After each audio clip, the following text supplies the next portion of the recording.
Okay, just a short exercise in using vectors in a more sophisticated manner.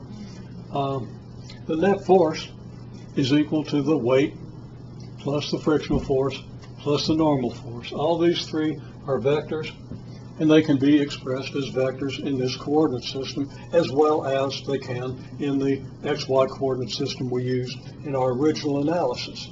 Now we still want to use excuse me, that XY coordinate system in the original analysis, but just to show the path independence and to show you a little bit more about vectors, remember now our weight vector is straight down in this coordinate system. It's negative 0.5 newtons times j, just as it was here. The frictional force vector. Now let's think about this. The frictional force has magnitude 0.01 newtons.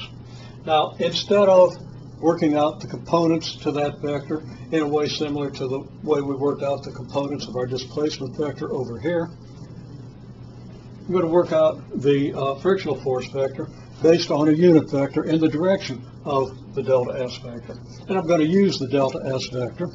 Okay, here's our delta S vector. How do we get a unit vector in the direction of delta S?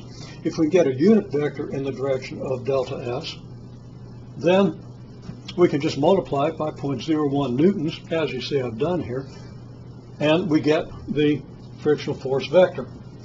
Very powerful and not particularly difficult vector method here. Once you get used to it, it becomes second nature.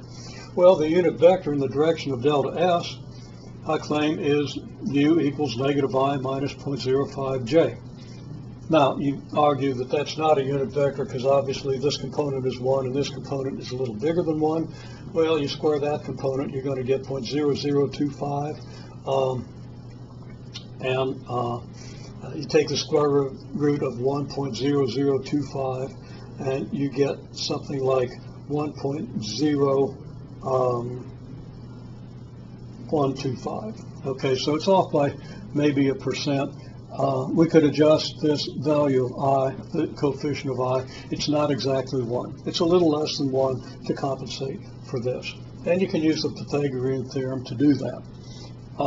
Basically, though, you divide the delta S vector by its magnitude being 1.6 meters.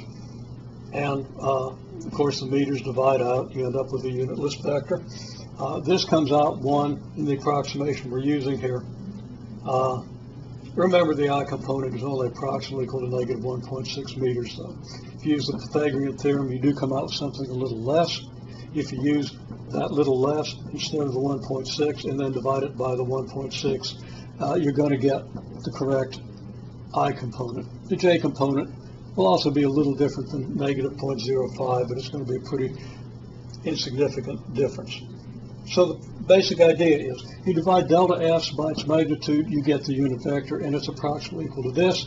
We multiply that by the magnitude of the frictional force, and we get the vector frictional force. Okay? The normal force, we do the same. Now, the vector normal force, what's that? I leave it to you to figure this out. But the unit vector in the direction of the normal force is going to be j minus 0.05 I, to a good approximation, similar approximation to what we're using here. But clearly it's j in this direction and then a little bit in this direction to be perpendicular to the 5% incline. Now when we put those together, I'm going to leave it to you to add these up. When you add these up, you add them up carefully.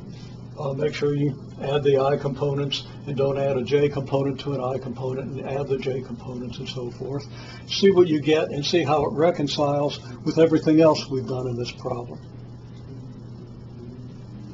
So again, this J minus 0.05 I is the unit vector, the very approximate unit vector, in the direction of the normal force. Then figure out the frictional force dot delta S. See if you get the same thing that we got previously when we dotted the frictional vector with delta S in the other coordinate system. And the normal force dot delta S. See if you get the same thing that see if you get what you know you ought to get when you dot the normal force with delta S. And think about this, okay? The insight you'll gain from doing this is very powerful. Also be kind of useful in your vector calculus if you happen to be taking that. And it should bring some ideas full circle for you.